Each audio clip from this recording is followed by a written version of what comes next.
Etsy has just released a brand new tool that sellers have literally been wishing for years. It's a new tab inside the shop manager called Marketplace Insights, which allows you to do a keyword search right there natively inside your manager so you can see search volume and competition for any keyword you want to look up. Many of us Etsy sellers have traditionally used third-party tools to get this information, but now we can get the exact data straight from the source. So in this video, I'm going to show you how this new tool works and give you the top 4 ways that I'd use it to increase Etsy sales. Let's jump in. Okay, so the new tab is in your shop manager. You can find it by clicking on stats and then coming down to Marketplace Insights. This is what the page looks like. You can do a keyword search for any keyword you're thinking of by typing it into the search bar, and it will give you all the data on that keyword. So you'll see a graph here at the top where it gives you the search volume over the last 30 days. And then you can scroll down and see similar terms and exploratory ideas. So you can use both of these to search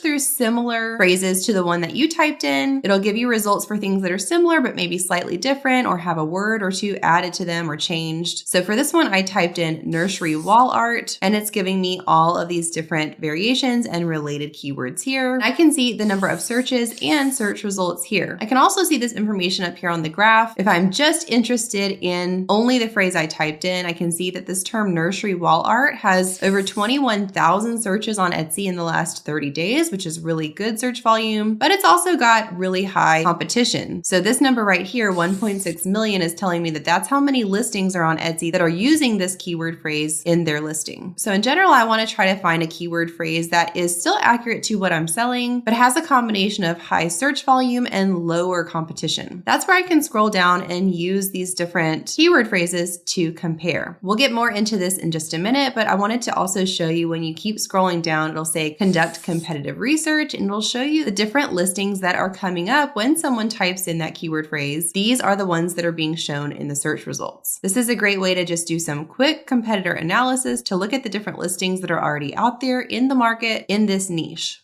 So that's the basic gist of what the tool looks like and does, but I want to give you specifically my top 4 ways that I'm planning on using this tool to level up my Etsy shop and increase sales. So the first thing I'd use this tool for is to improve SEO. Now, if you're not familiar, SEO stands for search engine optimization. And as Etsy sellers, this is what we have to do to optimize our listings to be found in the search. Etsy has a very advanced algorithm that scans all of the listings in certain places in the listing to determine what the product is that's being sold and if it's a match for the person that's just typed in a query into the search bar. We as sellers can give our listings the best chance of ranking high in the search by intentionally plugging in highly searched keyword phrases into strategic areas on our listings, specifically the listing's title, tag section, and description. Now, I don't have time in this video to go all into the deep SEO strategy, although there are some tactics that have been proven to work in the realm of making sure your SEO is on point and that you're being strategic about optimizing your listings using these keyword phrases. So if you're interested in learning more about that, I've actually got a deep dive Etsy success masterclass that's completely free to watch. I've got it linked in the description box below.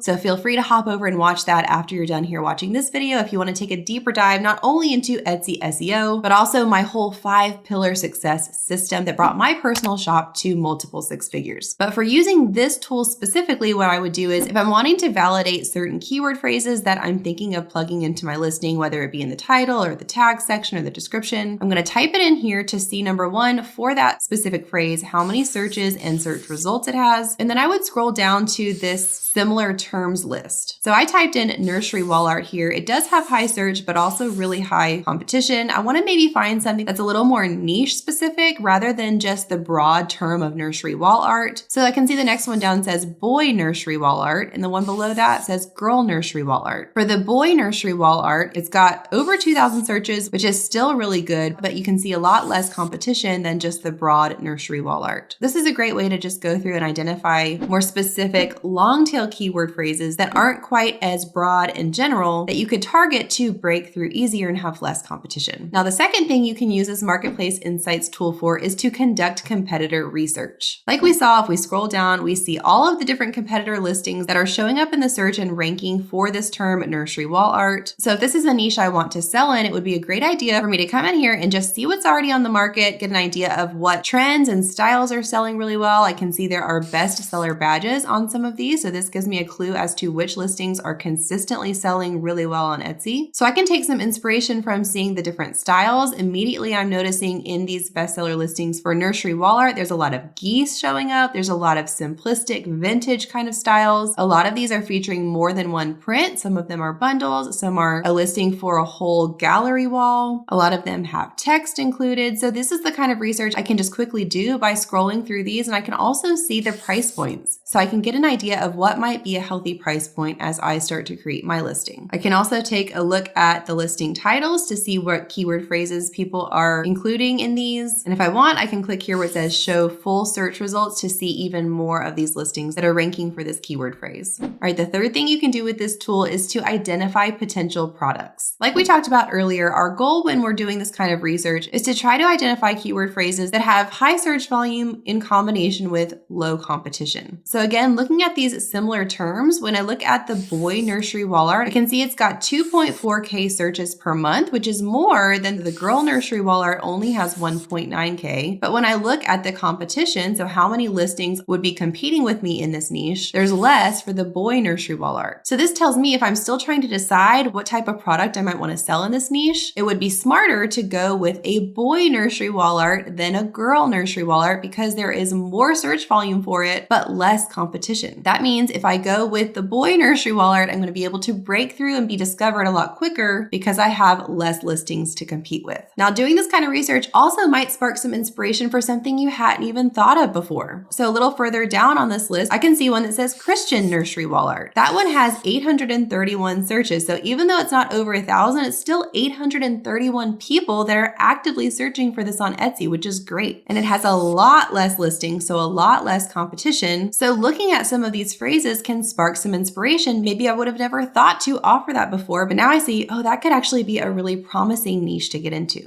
And the fourth thing I'd recommend you use this tool for is to spot trend spikes. This is where we're going to be looking more at this graph at the top. Now, this is just for the last 30 days. I'm hoping that soon Etsy will make this tool a little more robust so we can see more than just looking at the last 30 days, specifically for seasonal products that might be spiking at different times in the year. You'll be able to just quickly see if something that you've typed in has risen and spiked over the last month. And if so, that's a clue for you that it might be a great time to jump on board and cash in on that type of product while it's trending. So like I mentioned before, this tool is pretty simple still as it's brand new. They're just beta testing it and rolling it out, but I'm hoping over time Etsy will make this a little more robust. So it's totally up to you if you're already using a third-party tool like Sales Samurai or Marmalade or Everbee, if you want to continue and just use this in conjunction with that, because those tools at this point are still more comprehensive than this one that's native to Etsy. But I definitely start getting familiar with this, making use of it as it's data that's coming straight from the source. And I have a feeling we'll actually introduce more capabilities over time. Now, currently with this tool, you get 15 free searches per week if you're on a regular Etsy plan. But if you are an Etsy Plus subscriber, you have unlimited use of this tool. So definitely go on, start using this, get familiar with it. And don't forget to click that link in the description box below to hop over and watch my free Etsy Success Deep Dive Masterclass to learn the strategy that goes into building and growing a successful Etsy shop. Talk soon, friend.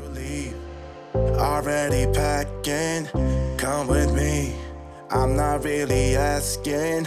We'll get away to a place where we don't know.